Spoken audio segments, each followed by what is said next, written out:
morning everyone. This is Parveen. Today we are on the fourth session of class 9th geography, chapter 2, physical features of India.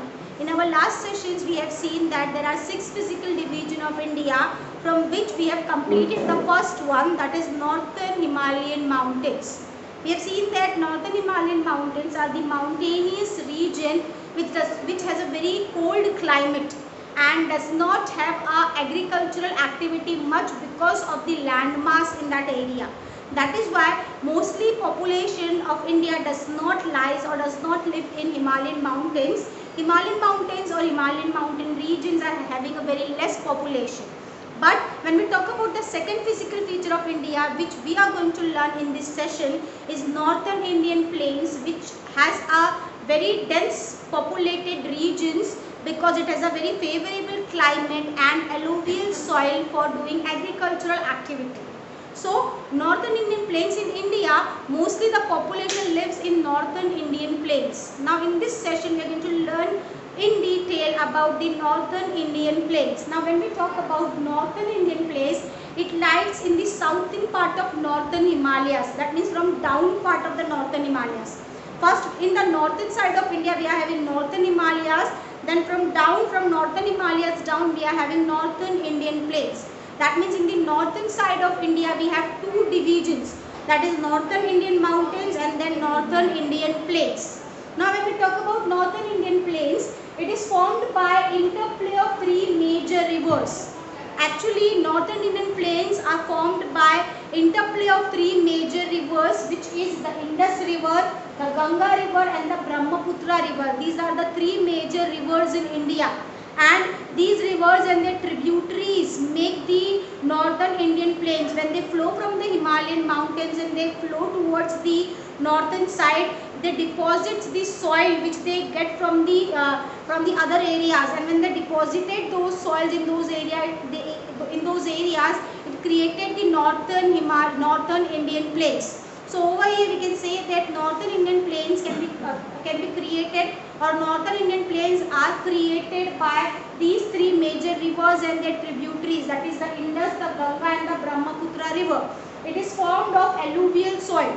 Northern Indian plains are having a very rich alluvial soil which is very favorable for agricultural activities because it is made up of with Indus, Ganga and the Brahmaputra river. The disposition of the Ganga, the Brahmaputra and the Indus river, it has an area of 7 lakh square kilometer and it is 2400 kilometer long and its width is 240 to 320 kilometer. And as I have told you, it is a very densely populated area because of the alluvial soil and the favorable climate. It does not have a very cold climate or very hot climate. The climate is favorable for the human beings to live. That is why mostly the population lives in the northern Indian plains in India.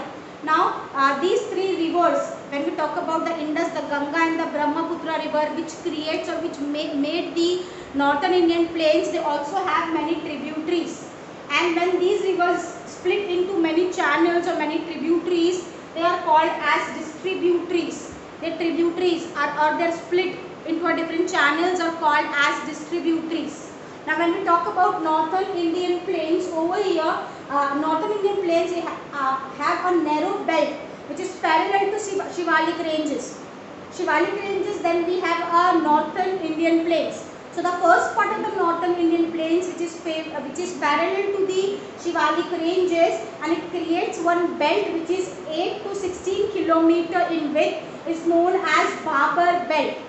And the streams and rivers converge when the rivers, the Brahmaputra and the Ganga and the Indus river, when they split. After splitting at one point, again they merge with each other, and when they merged with each other, it creates a wet marshy land which is called as Tarai region or Tarai belt. And the floodplain areas in northern Indian plains are known as Khadar regions. Larger part of northern Indian plains are made up of with an older alluvial soil, and that particular region which is made up of with older alluvial soil is known as, and it creates a terrace formed area which is known as Bhangar. And the calcareous deposit, that means the younger deposits of the alluvial soil, that region is called as Kankar. Like that, there are different regions and there are the name of the different regions which lies in the northern Indian plains. Now when we talk about northern Indian plains can be divided into three: Punjab plains, Ganga plains and Brahmaputra plains. Punjab plains, it is western part of northern plains. These plains are the western part of the northern plains. It lies in the western part of the northern plains, you can say, and it is formed by Indus and its tributaries. And what are the tributaries of Indus?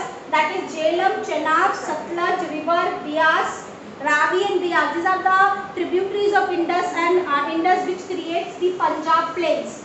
And it is also known as Punjab plains because mostly it covers the area of Punjab. And it also covers the largest part of Pakistan. That is why many rivers, many tributaries of Indus are there, which is shared by India and Pakistan both. And it is dominated by dobes. What is dobes? Dobes means when the rivers get splitted, and because of the split of those rivers, it creates one plain area, and that plain areas are called as dobes. So when we talk about Punjab plains mostly have many dobes. Now the second part of northern plains are the Ganga plain, which extends between Ghaggar and Tista river. Okay, it extends from Ghaggar to Tista river and it covers the Haryana, Delhi, UP, Bihar, Jharkhand and West Bengal part of India.